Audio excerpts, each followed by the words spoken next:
We return to For All Mankind, the Apple series that explores what would happen if the space race didn't end. We kick off with a reminder that the politics in this world are different. With the failure to beat Russia to the moon staining Nixon, and likely coupled with a resentment that America pulled out of Vietnam too soon when he redirected efforts towards lunar expansion, the way was then open for a not politically destroyed Ted Kennedy to beat him in 1972. Then he self-destructed with a sex scandal. Whether because he chose not to run or he did and lost, which is actually rarer than you might think. In the 20th century, only 4 presidents ran for re-election and failed. Interestingly, 4 presidents died in office in that century too, meaning statistically you were just as likely to croak as you were to lose. Anyway, the result was that in 1976, with no incumbent Republican to contend with, Reagan was now able to secure the nomination and win the presidency 4 years earlier. By which I mean 4 years earlier than our reality, not that winning the presidential race allowed him to become a time traveler. A number of other events are briefly explored, from the peripheral, no Jimmy Carter means no Camp David Accord, to the direct. For the same reason Nixon pulled out of Vietnam to focus on the space race, Russia doesn't invade Afghanistan. There's no 3 Mile Island incident, John Lennon doesn't get shot, and the miracle on ice doesn't happen. I think this is a case where I prefer our reality. I'd sacrifice correcting the first 2 tragedies in order to keep that last one. And I'm not even a hockey fan. The reason, though, for the focus on Reagan's election here is the relevance of his election speech, which, in this particular reality, ties into the sentiment that was instrumental for his real-world 1984 landslide re-election. That was Morning in America. How's it relevant? It'll be apparent soon. For now, let's return to Jamestown, which has grown from that one module to a complete habitat now, where Ellen is in her final days in command here in 1983. I appreciate Moore naming her after Ellen DeGeneres, makes it easier for me to remember, whereas her husband, name slipped my mind again, so once again he's Brock. Right now, she's all alone inside of Jamestown, because the rest of the astronauts have all headed outside to gather on the ridge of the crater, except for Molly and Bobo. The former is busy doing actual work, and the latter is getting ready to do what he's largely responsible for up here, recording footage. Recording for the same reason the astronauts are gathered. They're here to see a lunar sunrise. Way up here in the USA's moon base and foothold in the final frontier, it is nevertheless Morning in America. After the titles, we pick up with the morning before, where we see Margot getting ready for work. Last season, we saw that she slept in her tiny office. Now she's director of NASA and lives in her larger office. That's one way to save money, I guess. Her assistant comes in to update on things, like how observations are going on Skylab, how the latest space shuttle's doing up there, and making arrangements for polar launches. And normally trying to get as close to the equator for launches is preferred because it takes advantage of the Earth's rotation for a velocity boost, but polar launches allow satellites to achieve polar orbits efficiently. Polar orbits cover the surface of the Earth comprehensively and are ideal for environmental monitoring, mapping, and meteorology. The question is whether or not they can get permission, though. They're going to have to wait. Big news is that there may be lithium on the moon, which has many potential uses. I mean, Gordo sure could have used some when he went gaga last season. So Margot goes to see General Bradford, offering a new printer and tickets for the Army-Air Force football game, in the hopes that he might pull strings to allow NASA's space shuttle to land at Edwards AFB and to do their polar launches from Vandenberg. He can do the first one, but the Pentagon isn't happy about the second at all. Military secrecy. Something to do with Berlin. They don't say what, and they really don't need to elaborate. It's frickin' Berlin during the Cold War. It's still amazing all these years later how much stress there was because of half of a city. Speaking of stress, Piscotti, the redhead on the right, is unhappy because he's an astronaut that's never been in space before. And there's word that it's because Ed Baldwin doesn't like redheads. Problem being, Ed's taken Deke Slayton's old job, deciding who gets to fly. So whatever reason Piscotti might be on his grounded list, he's still grounded. Ed doesn't say that he's grounded, of course. He just keeps saying, "I'll let you know when you're ready." So Piscotti heads in while Ed's practicing his putting to not only ask for his first prime mission slot, but on Pathfinder no less, the next generation shuttle. It's a big, hairy deal. You're going to be one hell of an astronaut. Thank you, sir. I'll let you know when you're ready. Oh, he pulled the old reaching to shake his hand, then brushing the side of his hair move. Piscotti finally lays out how qualified he is. Actual demonstrable qualifications, I mean. Yet after 3 years, still no closer to space than the janitor, and he was deported to Mexico, which technically makes him closer to geostationary orbital vehicles. Ed, though, is unmoved and just repeats that he'll let Piscotti know when he's ready. So while that poor dope dejectedly leaves, we head to Gordo, who's speaking to the Rotary Club about the benefits of space for all of us on Earth. One of the ideas of the show is that NASA is able to do all this because they're self-funded. Through all these advanced technologies that they're developing and all that, they developed D-mail, electric cars. I'm sure you get this all the time, but would you mind telling us the story of how you saved that poor girl who broke her arm on the moon? And how to toss bullshit from 250,000 miles away. It was the pioneer days. We were the settlers and the Russians. They were the Indians. Making chicken vindaloo. While Gordo tells his story, Ed gets a visit from Thomas Paine, the NASA head from when Nixon was in the White House. Now, actually, he's a real historical figure, which I have to clarify for those who know their Revolutionary War history, and that Thomas Paine was an influential political writer of that time. Well, no, this is Thomas O. Paine. Again, a real historical figure, who actually had great ambitions for the American space program after the moon landing, which we'll get to later on. Right now, though, he wants Ed to go along with putting weapons on Pathfinder, send a message to the Russians. That message being, we can put missiles on our spacecraft, so suck it.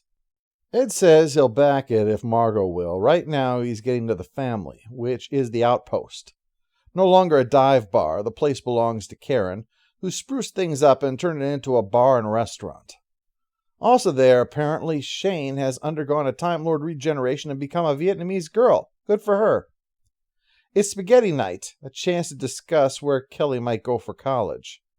Karen is pushing for her alma mater, William and Mary. Ed's pushing for a STEM career. That's where the future is, thanks to the space program's effect on society. As a sign of that, who should appear on The Tonight Show with Johnny Carson but Tracy Stevens, Gordo's now ex-wife?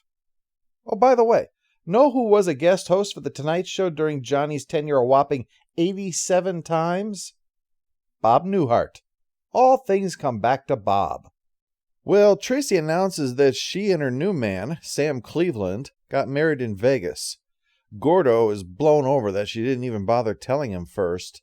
So he switches over to the plot channel, where we learn things are bad in Panama. The canal is in potential jeopardy. This was back when the canal zone was still under U.S. control. The fact that the pledge was to Marxist-Leninist principles suggests there could be significant Soviet influence being brought to bear, which isn't great as Cuba kind of showed 20 years before that. More on that in a moment. Well, all of this happened over the 24 hours before this episode started, so we pick up with talk between Mission Control and Skylab, which spots a major solar flare. Very soon after, a probe inside the orbit of Mercury goes dead. But keep in mind that with the distances involved, light and other forms of electromagnetic radiation, infrared, ultraviolet, X-rays, gamma rays, and also radio waves, they take time to get to where they're going. So what they're watching has already happened 8 minutes and 19 seconds ago. As established, gamma radiation would travel at the same speed, so any gamma radiation it gave off would have already reached Earth. So that's not a problem. But what is proton radiation. Okay, the sun emits a continuous flow of charged particles, electrons, protons, even ions. And that's what people refer to when they talk about the solar wind. When there are solar flares and coronal mass ejections, then there can be an intense burst of proton radiation, which is called a solar proton event. What makes them different than the regular solar wind protons is how energetic they are. It's the difference between being hit in the back by a tennis ball that was thrown and one that was fired out of a cannon. Now on Earth, We're mostly protected by the magnetic field, though if you're high up, such as on an airplane or near the poles, there's a chance that some can get through and hit you, which is bad because the protons are moving so fast they can damage DNA, even possibly kill the cell. So you don't want to get exposed. Even equipment isn't safe. Satellites and spacecraft can be damaged and communications disrupted. So it's not the kind of radiation you're used to thinking about, but it's nevertheless still dangerous, especially when you are in a habitat on the moon, or, say, lined up on a crater lip watching the sunrise. Now, naturally, there are preparations made for cosmic rays, which can be even worse, and unlike the Fantastic Four, will not give you superpowers. So there's a place for them to hunker down from some really bad stuff, both on Skylab and in Jamestown. Now, that's fine for them, but Molly and Bobo are still out there, so they need to find a cave to hold up in until this all passes. But there's concerns of an entirely different nature back on Earth. The satellites that are there to warn us if the Soviets decide to launch a nuclear first strike, they're going to be affected by this radiation. In which case, if the Ruskies decide to start a nuclear war, the first sign we're going to have is Anchorage being turned into a puddle. Margot tries to put his mind at ease by saying the Soviets will be in the same boat, but all that makes him realize is that they might fear a U.S. first strike, and the golden rule of nuclear war is do unto others as you fear they'll do unto you, and do it first. He recommends going to DEFCON 3, a very big deal. The Cuban Missile Crisis, we went to DEFCON 2. That was the shit got real level. But the level above that, DEFCON 3, DEFCON gets more serious the lower the numbers get. It's like golf, except it's much harder to replace your divot after turning a city into a crater. DEFCON 3 was last reached on 9/11, and we only reached it 2 other times. I mean, obviously we reached it in Cuban Missile Crisis when we kept going to 2, but you get the point.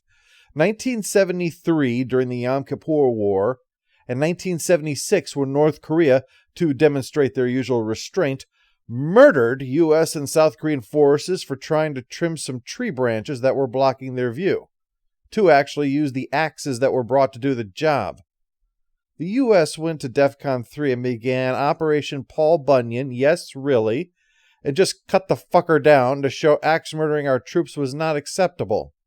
The thing to note is that in this reality, both of these incidents would have occurred during Ted Kennedy's presidency. So it's entirely possible that the circumstances that led to them changed or the responses changed, in which case General Bradford's suggestion might just be that this is the most serious threat since the Cuban Missile Crisis. So Molly hides in a cave, but Bobo's not there. She looks around and finally spots his overturned rover. Yeesh. There's no other drivers on this world, which has 1/6 gravity, and he was in a vehicle traveling at the speed of a bicycle. This dipshit still gets into an accident. Well, the storm hits and the surface of the moon gets freaky-deaky, if I may be technical. There's been some debate as to the realism of this scene. To be clear, astronauts have actually witnessed something similar before on the moon's surface, as crazy as it might seem. A combination of electrostatic repulsion and heating could possibly create this phenomenon. Some think that this might be an exaggeration of that. Others actually say that there's a paper out there suggesting, if anything, they might have downplayed it. Well, the upshot is, if this is what it's doing to the regolith, what's it going to be doing to slow-speed Chase over there? Thomas Paine is concerned. These are the times that try men's souls, after all. So Margot explains that each astronaut wears a dosimeter to measure the amount of radiation they're exposed to. Because again, without the protections of the Earth's atmosphere and magnetic field, there's a lot of stuff out there, and there's a limit to how much anyone should be exposed to over their lives. So this is a way to keep track. Only Molly doesn't want to leave poor dumb Bobo out there to get cooked, but doesn't want to have it on record that she went out there. So she takes off her dosimeter badge and leaves it in the cave, and then runs out to rescue him. It's a pretty impressive crash, actually. So not only does she have to cover all that distance, she's got to find a way to get him out of there, and then drag his clumsy ass back. She brings him back to the cave, but his dosimeter is no longer green, it's red, indicating he got a serious dose, possibly a fatal one. How much she got, who knows? She took off the one thing that measures that. What does this mean? Let's go on to episode 2.